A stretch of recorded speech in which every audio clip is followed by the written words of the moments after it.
லூக்கா எழுதின சுவிசேஷம் 15ஆம் அதிகாரத்தில் 21வது வசனம். குமாரன் தகப்பனை நோக்கி, தகப்பனே, பரத்துக்கு விரோதமாகவும் உமக்கு முன்பாகவும் பாவஞ்செய்தேன். இனிமேல் உம்முடைய குமாரன் என்று சொல்லப்படுவதற்கு நான் பாத்திரன் அல்ல என்று சொன்னான். இந்த 15ஆம் அதிகாரம் லூக்கா எழுதின சுவிசேஷத்தை நீங்கள் ஓவராலாக பார்த்தீங்கன்னு சொன்னால் அந்த 1 முதல் 32 வசனங்கள் இருக்கிறது. இந்த 32 வசனத்திலும் 3 காரியங்களை இயேசு பேசுவார். கவனித்து கொண்டே வாங்க. 3 காரியங்களை இயேசு பேசுவார். முதலாவதாக ஒரு மனுஷன் கையில் 100 ஆடுகள் இருந்தது அப்படின்னு சொல்லி பேசுவார்.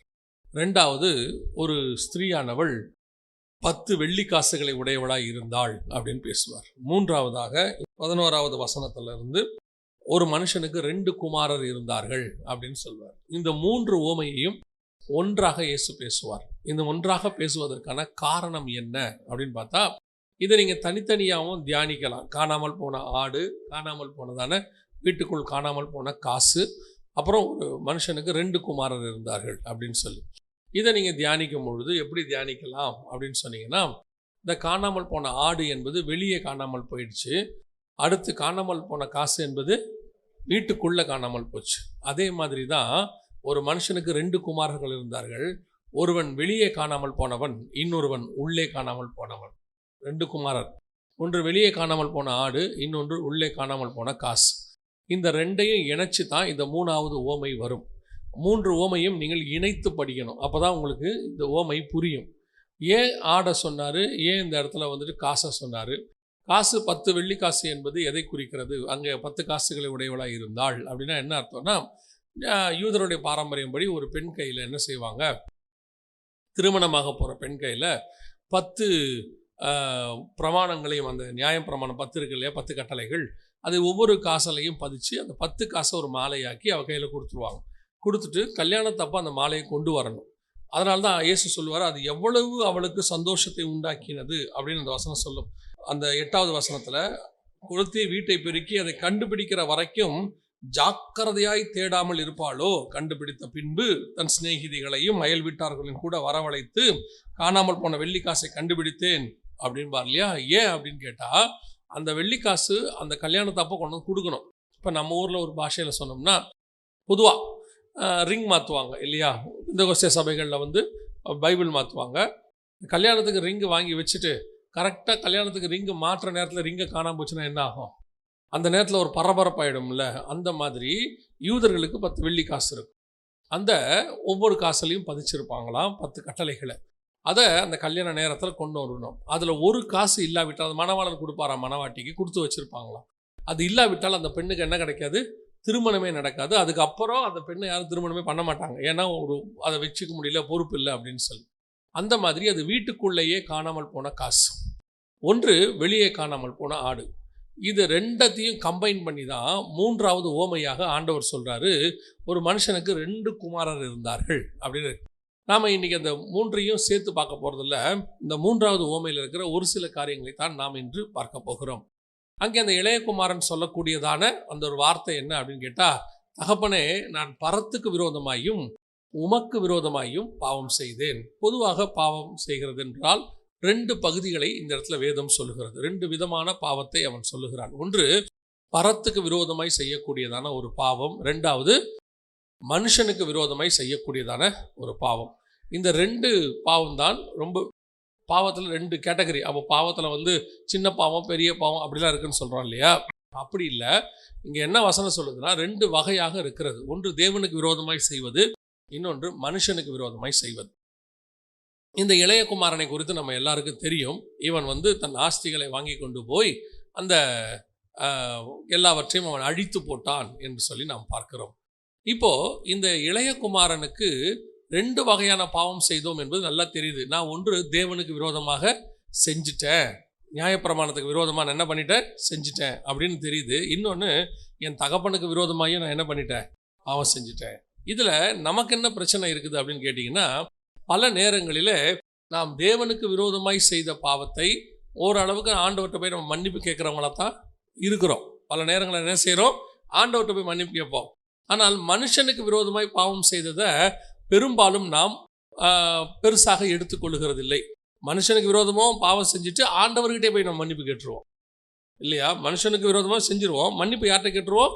ஆண்டவர்கிட்ட கேட்டு அதுக்கப்புறம் நாம் சமாதானம் ஆகிடுவோம், நாம் 2 பேர்கிட்டையும் மன்னிப்பு கேட்டுட்டோம் அப்படின்னு.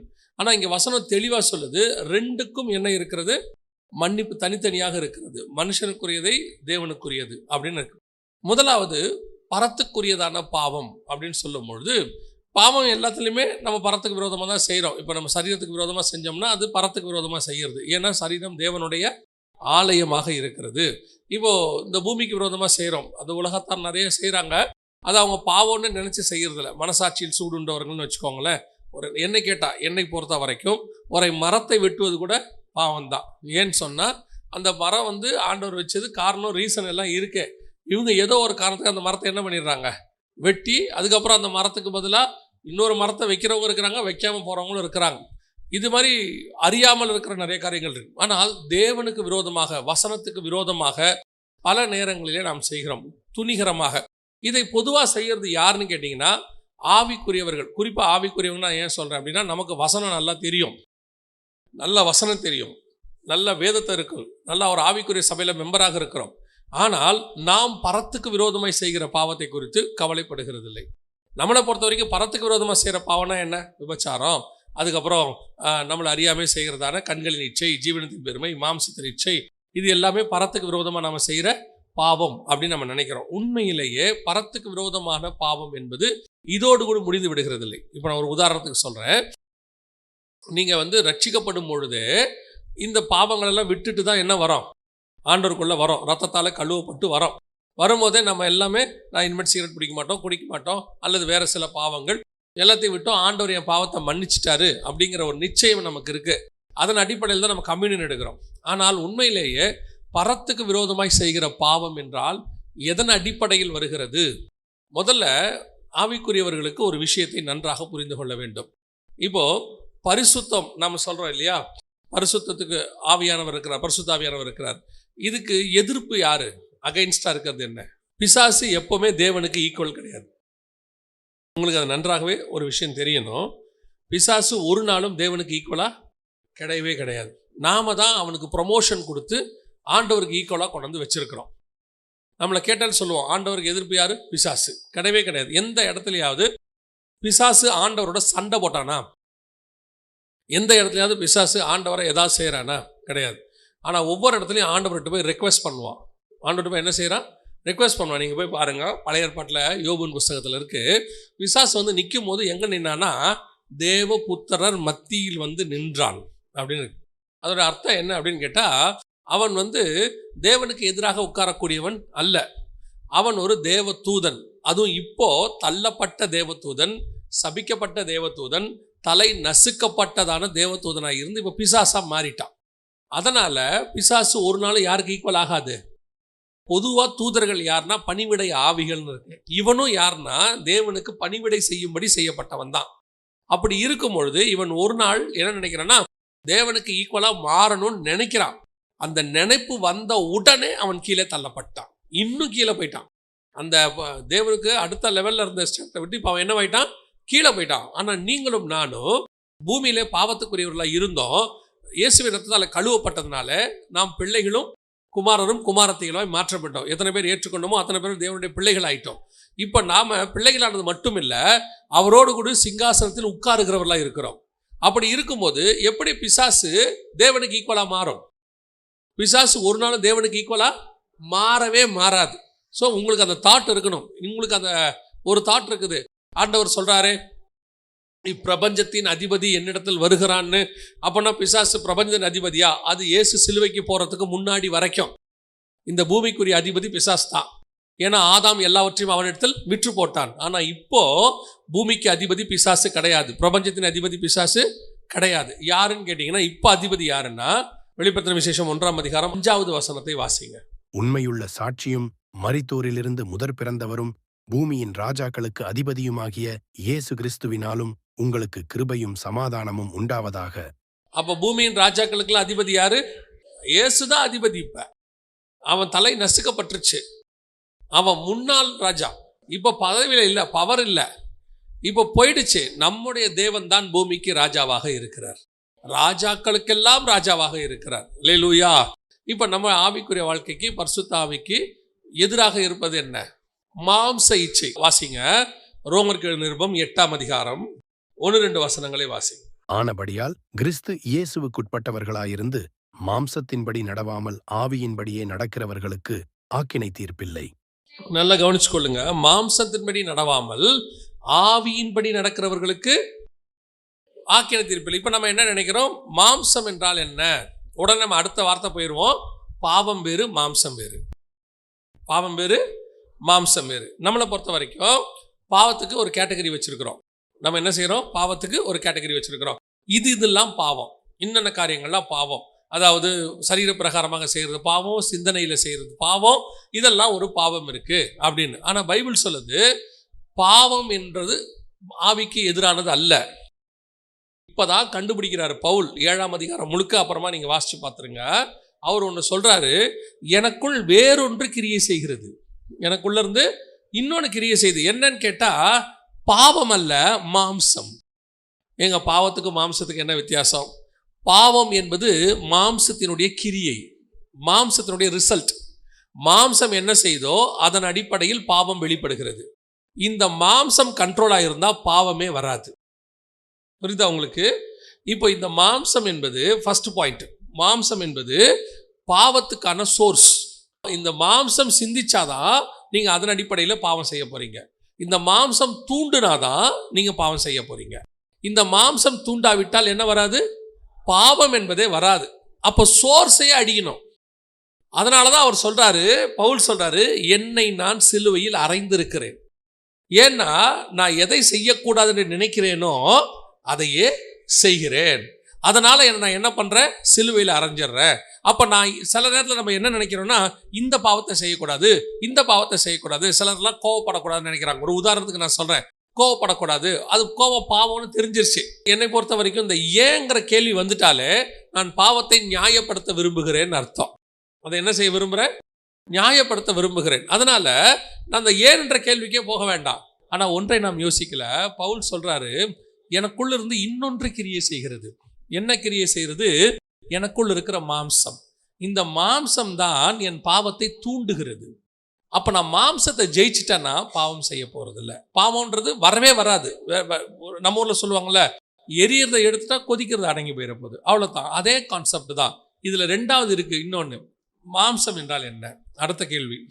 நம்மளை பொறுத்த வரைக்கும் மாம்சத்தின் கிரியை பாவம், அவ்வளவுதான் நம்ம நினைச்சுக்கிறோம் இல்லையா? பாவத்தின் சம்பளம் மரணம்.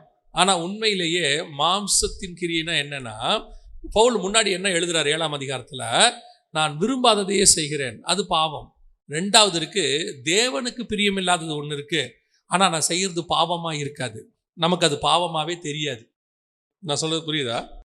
இப்ப நான் பாவம் செய்யல, ஆனா தேவ சித்தத்தையும் செய்யல. இப்போ தாவீது ஆண்டவரை பார்த்து தேவாலயம் கட்டணும்னு கேட்டார். ஆண்டவரே, நான் மச்சு பாய்ந்த வீட்டில் இருக்கிறேன், நீங்கள் கூடாரத்தில் இருக்கீங்க, என் தேவனுக்கு ஒரு கூடாரம் வீடு கட்டணும்னு. உடனே கர்த்தர் கேட்டார், நான் யாருக்கிட்டையாவது கேட்டேன்னா, நான் ஆலயம் கட்ட சொன்னேன்னா? இப்போ தேவனுக்கு என்ன கிடையாது? ஆலயம் கட்டுவது சித்தம் கிடையாது. ஆனால் கேட்டது யாரு? தாவீது. அனுமதி கிடைக்குது, இப்போ அவன் கட்டுறான். ஆனால் இது பாவம்னு சொல்ல முடியாது. ஆனால் தேவ சித்தம் கிடையாது. இது என்ன சித்தம்? மாம்ச சித்தம். இப்போ பவுல் சொல்றாரு, அந்த மாம்சம் ஒன்று கிரியை செய்தில்ல எனக்குள்ள இருந்து. நான் என்னை பொறுத்த வரைக்கும் அது பாவமா இருக்காது. ஆனா காட்ஸ் வில் இல்லை. காட்ஸ் வில் இல்லாம செய்யற ஒரு சித்தம் இருக்குல்ல, அதுவுமே மாம்சத்தின் கிரியை தான். அதையும் நீங்க ஜெயிக்கணும். அதுவும் பரத்துக்கு விரோதமானது தான். பரலோகம் அதை விரும்பல. பரலோகம் உங்களை கொண்டு அப்படி செய்ய விரும்பல. நான் எப்பவும் சொல்வேன், ஒரு திருமண காரியம் வரும் பொழுது, ஒரு மனைவியை தேர்ந்தெடுக்கும் பொழுது எப்படி தேர்ந்தெடுக்கணும் அப்படின்னு கேட்டால், ஒரு கணவனை தேர்ந்தெடுக்கும் போது எப்படி தேர்ந்தெடுக்கணும்? வசனம் அழகா இருக்கும். ஆதாமின் விழாவில் ஒன்றை எடுத்து அப்படின்னு இருக்கும். அந்த வசனத்தை வாசித்து பார்த்தீங்கன்னா, ஆதாமின் விழாவை எடுத்துன்னு இருக்காது, ஆதாமின் விழாவில் ஒன்றை எடுத்து. அதோடைய அர்த்தம் என்ன அப்படின்னு கேட்டிங்கன்னா, நிறைய விழா இருக்கும், ஒன்று தான் ஏவாளாக மாறும்.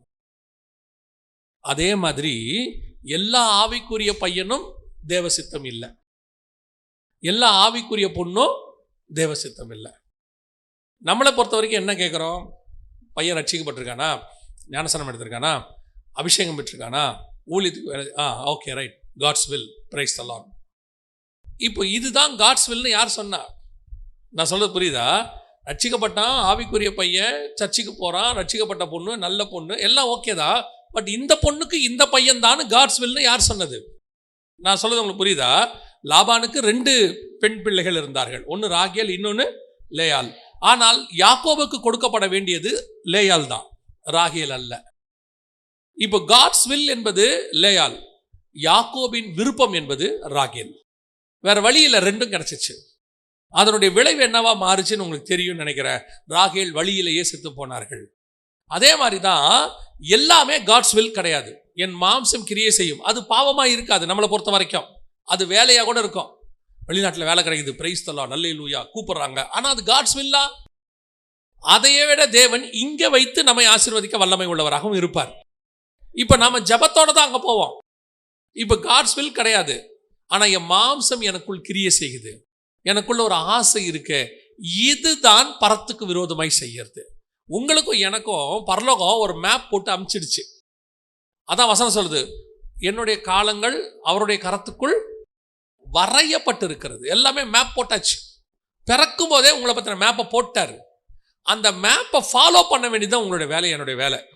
ஒரே டெஸ்டினேஷன், ஒரு மேப் வேற, இன்னொரு மேப் வேற, டெஸ்டினேஷன் ஒன்று தான், போகிற சேர்ற இடம் ஒன்று தான். ஆனால் போகும்போது ஒன்று பயம் இல்லாமல் அப்படியே ஹைவேஸில் அழகாக வந்திருக்க முடியும், இன்னொன்று வந்துட்டோம் கொஞ்சம் கஷ்டப்பட்டு யோசிச்சு இடிக்குமா இடிக்காதா இப்படி வந்து சேர்றது. இந்த மாம்சத்தின் சிந்தை இருக்குல்ல, கிரியை, இது 100% எரிக்க வேண்டும் அல்லது சிலுவையில் அறைய வேண்டும் என்று வேதம் விரும்புகிறது. உங்கள் லைஃப்பில் ஒவ்வொரு இடத்துலையும் இந்த மாம்சம் வந்து கிரியை செய்யும். செய்யலாமான்னு. இதுக்கு பிரச்சனை என்னன்னு கேட்டிங்கன்னா, நம்மக்கிட்ட இருக்கிற ப்ராப்ளம் என்னன்னு கேட்டிங்கன்னா, நம்ம வந்துட்டு எப்படிப்பட்ட ஆட்கள் அப்படின்னா, நிறைய படித்து ஏற்கனவே நிறைய மைண்ட்லலாம் இருக்குது, எக்ஸ்பீரியன்ஸ் இருக்குது, எல்லாம் இருக்குது. இது எல்லாம் சேர்ந்து என்ன பண்ணும் அப்படின்னு கேட்டிங்கன்னு சொன்னால், நம்மளை இந்த இடத்தில் செய்ய விடாதபடிக்கு தடுக்கும். அந்த தேவ சித்தத்தை செய்ய விடாமல் நம்ம மாம்சம் வந்து ஐடியா கொடுக்கும், இப்படி பண்ணு இப்படி பண்ணு. நம்மக்கிட்ட இருக்கிறதுல மிக முக்கியமாக நம்ம செய்ய வேண்டிய வேலை, அந்த ஆவியின் பிரமாணத்துக்குள்ளே போகணும். மாம்ச சித்தத்தை செய்யாமல் இருக்கணும்னா நம்ம செய்ய வேண்டியது முதல்ல மாம்சம் சொல்கிறத செய்யாமல் இருக்கிறது. இதுதான் பைபிள் சொல்லும், நீங்கள் சும்மா இருங்கள், நான் யுத்தம் பண்ணுகிறேன். மோசே வாக்கில் வல்லவன், எகிப்தின் கலைகளிலே சிறந்தவன். கர்த்தர் சொன்னாரு, நான் மலையில காண்பித்த மாதிரி இப்படி நீ கட்டுவதற்கு எச்சரிக்கையாயிரு. ஓகே, நான் கட்டுறேன். என்ன பண்ணணும்? அதெல்லாம் பெசலையல் செய்வான். ஞானாந்தர இருதயம் உள்ளதான ஸ்திரீகள் செய்வாங்க. நீ உட்காந்து பாரு. மோசேக்கு கை துருன்னு இருக்கும். டே என்னடா இப்படி பண்றீங்க, ராமசேசுக்கு எவ்வளவு பெரிய ஊர் கட்டின, இதை கொஞ்சம் அப்படி பண்ண. அவன் சொல்லுவான், பெசலையல் இருங்க, ஆண்டவர் எனக்கு ஒன்று உணர்த்தி இருக்கிறார். இவர் அவனுக்கு லீடர். டே நான் சொல்லபடி செய்ய முடியாது. ஏன்? நீங்க சொல்றபடி செய்ய முடியாது. மலையில உங்களுக்கு காண்பித்த மாதிரி கரெக்டா இருக்கான்னு மட்டும் பாருங்க. இல்ல அதுக்கு கரெக்டா தான் இருக்குது, அவ்வளவுதான், விட்டுருங்க. பல நேரத்துல நம்ம மாம்சத்தை எது தூண்டுகிறது? என் எக்ஸ்பீரியன்ஸ், என்னுடைய அனுபவம், இது ஏற்கனவே எனக்கு இருக்கக்கூடியது எல்லாமே இருந்துச்சு, நான் இல்லைன்னே சொல்லல. ஆனால் இது ஆவியின் பிரமாணத்துக்கு எதிராக தான் பல நேரங்களிலே செயல்படும். பல விஷயங்களை என்ன செய்யும்? செயல்படும். சில நேரங்களில் சில சிச்சுவேஷன்ஸ் வரும்போது நம்மளை அறியாமலேயே நமக்குள்ள இருக்கிற பழைய சுபாவங்கள் எட்டி பார்க்கும். நான் ஹெவன்லி கவர்மெண்ட்டுக்கு வேலை செய்கிறவன், நான் இந்த வேர்ல்ட்லி கவர்மெண்ட்டோடைய லாவையும் ஃபாலோ பண்ணணும், ஹெவன்லி கவர்மெண்ட் லாவையும் நான் ஃபாலோ பண்ணணும். எனக்குள்ள இருந்து அந்த மாம்சம் கிரியை செய்தில்ல, அதுதான் பரத்துக்கு விரோதமானது. இந்த பரத்துக்கு விரோதமான பாவத்திலிருந்து முதல்ல நம்ம விடுதலையாகணும், ஆண்டவர்கிட்ட போய் கேட்கணும். பல நேரங்களில் நாம் அதை கேட்கவே மாட்டோம். தப்புன்னே நமக்கு என்ன செய்யாது, தெரியாது, நாம் செஞ்சுருவோம். இப்போ மோசே கண்மலையை அடிச்சிட்டாரு, நல்ல தெளிவாக தெரியுது, அது பாவம் கிடையாது. ஏன்னா அவங்களுக்கு தண்ணி வந்துச்சு, மினிஸ்ட்ரி நடந்துச்சு, நல்லபடியாக முடிஞ்சிருச்சு, ஜனங்க குடிச்சிட்டாங்க, வீட்டுக்கு போயிட்டாங்க. ஆனால் பரத்தின்படி அது தப்பு. பரலோகத்தை பொறுத்த வரைக்கும் என் நாமத்தை நீங்கள் பரிசுத்த குலைச்சலாக்கினீர்கள். இதுதான் பரத்துக்கு விரோதமாய் செய்கிற பாவம். பல நேரத்தில் நமக்கு நல்லது செய்ய நினைச்சிட்டு நமக்குள்ள இருக்கிற ஞானத்தை யூஸ் பண்ணிக்கிட்டு பல நேரங்களில் பரத்துக்கு விரோதமாய் நம்ம கேட்கணும், ஆண்டவரே இதை நான் செய்யட்டுமா, இதை செய்யலாமா வேணாமான்னு கேட்கணும். உலகத்துக்கு சரியா இருக்கும், ஆனால் பரலோகத்துக்கு அது சரியாக இருக்காது. உலக பிரகாரமாக அது தப்பாவே இருக்காது, ஆனால் பல நேரங்களிலே அது நம்மை பொறுத்த வரைக்கும் சரியாக இருக்கும், உலகத்தை பொறுத்த வரைக்கும் சரியாக இருக்கும், பரத்தை பொறுத்த வரைக்கும் அது தப்பாக இருக்கும். இந்த தான் போய் முதல்ல ஆண்டவர்கிட்ட கேட்கணும், நான் செய்யறது சரியா. நாம இதில் கான்சன்ட்ரேட் பண்ணவே மாட்டோம்.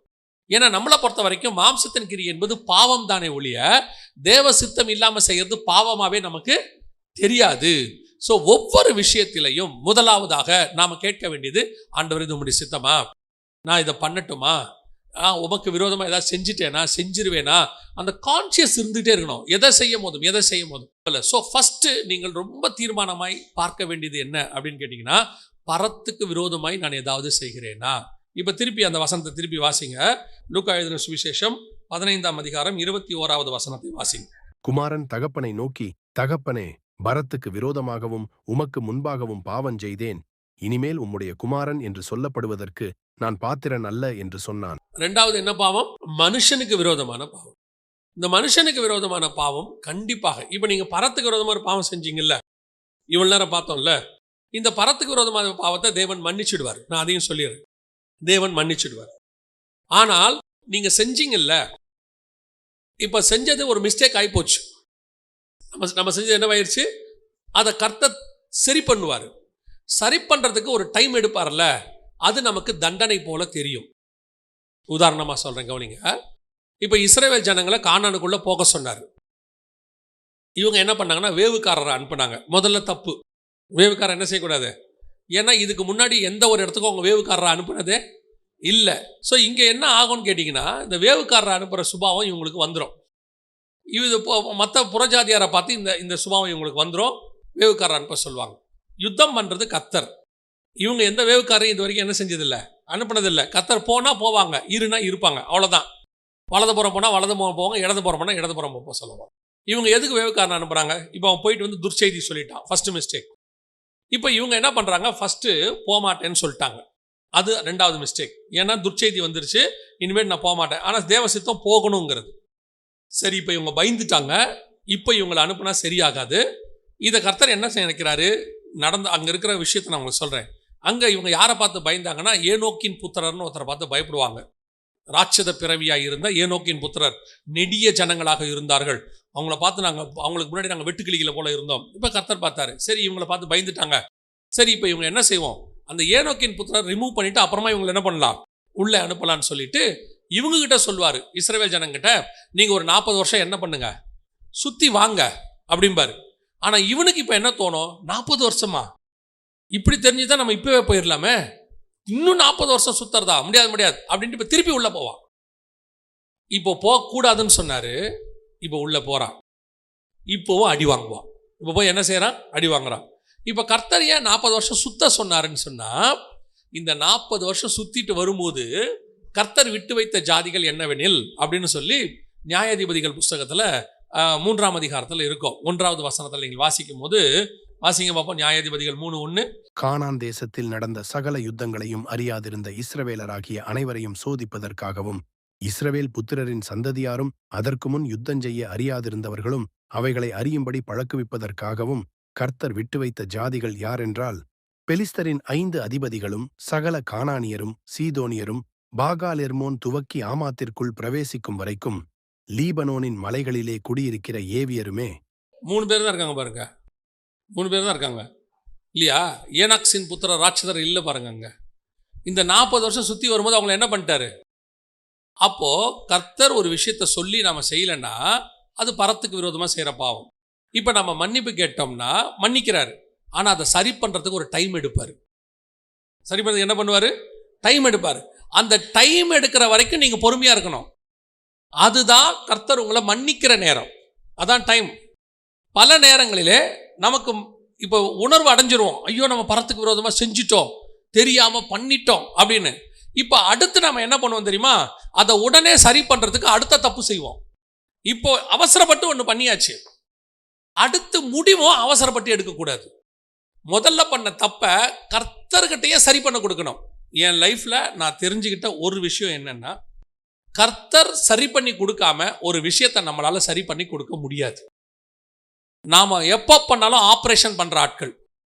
ஏன்னா இமிடியேட் ரிலீஃப். நம்முடைய ப்ராப்ளம் என்னென்னா, எல்லாம் உடனே இமிடியேட்டாக உடனடியாக அப்படின்னு நினைக்கிறோம்ல. காடுக்கு ஒவ்வொன்றுத்துக்கும் நேரம் இருக்குது. அந்த நேரத்தில் தான் அவர் செய்வார். இப்போ நீங்கள் மன்னிப்பு கேட்டுட்டீங்க, கேட்ட உடனே பட்டீர்னு கர்த்தர் மன்னிச்சு, சரி ஓகே முடிச்சுப்போ, எல்லாம் திருப்பி 0 ஆக்கி விட்டான்ப்பா, இந்த ஸ்பீடோ மீட்டரில் 0 ஆக்கி விடுவாங்களே, அதெல்லாம் நடக்காது. பரத்துக்கு விரோதமாய் பாவம் செஞ்சுட்டா கர்த்தர் மன்னிக்கிறார், 100% மன்னிக்கிறார். மன்னிக்காத தேவனே கிடையாது. அவர் எல்லா பாவங்களையும் மன்னிக்க வல்லமை உள்ளவர். பட் அதை சரி பண்றதுக்கு கர்த்தர் ஒரு நேரம் எடுப்பார். அந்த நேரம் தான் உங்களை மன்னிக்கிற நேரம் நீங்க வச்சுக்கணும். அதுக்கு நீங்க வெயிட் பண்ணித்தான் ஆகணும். உங்க அர்ஜென்ட்டுக்கு ஆகவே ஆகாது. அர்ஜென்ட்டுக்கு செஞ்சீங்கன்னா அது அடுத்த தப்பை கொண்டு வரும். இஸ்ரவேல் ஜனங்க உடனே உள்ள போனாங்க, அடி வாங்கினாங்கல்ல, அடுத்த தப்பு அது கொண்டு வரும். அது கர்த்தர் ஒரு டைம் எடுப்பார். எடுக்கிற வரைக்கும் பொறுமையாயிருங்க. இதுதான் பரத்துக்கு விரோதமாய் செய்கிற பாவம். அதை மன்னிக்கிறதான மெத்தட்.